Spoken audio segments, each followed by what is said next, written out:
Hi viewers, welcome to my kitchen Banu கைமணம்.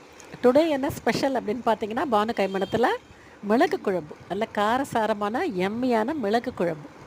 இந்த மழைக்காலத்திற்கு ஏற்ற ஒரு குழம்பு ரெசிபி. இது எங்கள் அம்மா கிட்டேருந்து நான் கற்றுக்கிட்டேன். என்னோடய ஸ்டைலில் மிளகு குழம்பு செஞ்சு காமிச்சிருக்கேன். இதுக்கு தொட்டுக்கிறதுக்கு கேரட்டும் கோஸும் தேங்காய் போட்டு ஒரு காய் பண்ணியிருக்கேன். கண்டிப்பாக உதிரான சாதத்தில் நல்ல செக்கில் ஆட்டின நல்லெண்ணெய் சேர்த்து இந்த மிளகு குழம்பை நீங்கள் சாப்பிடும்போது அவ்வளோ பிரமாதமாக இருக்கும். இந்த மிளகு குழம்புக்கு சூப்பரான ஜோடி என்னன்னு பார்த்தீங்கன்னா, சுட்ட அப்பளம். உங்கள்கிட்ட உளுந்த அப்பளம் இருந்ததுன்னா அடுப்பில் சுட்டு வச்சுக்கிட்டிங்க அப்படின்னா பிரமாதமாக இருக்கும். கண்டிப்பாக ட்ரை பண்ணுங்கள். இதோட ஃபுல் டீட்டெயில் வீடியோ இன்னும் கொஞ்ச நேரத்தில் நம்ம பானு கைமணம் சேனலில் அப்லோட் ஆகும். மிஸ் பண்ணாமல் பாருங்கள். நம்ம சேனல் பிடிச்சிருந்ததுன்னா பானு கைமணம் சேனலுக்கு லைக் பண்ணுங்கள், ஷேர் பண்ணுங்கள், மறக்காமல் சப்ஸ்கிரைப் பண்ணி சப்போர்ட் பண்ணுங்கள். தேங்க்ஸ் ஃபார் வாட்சிங்.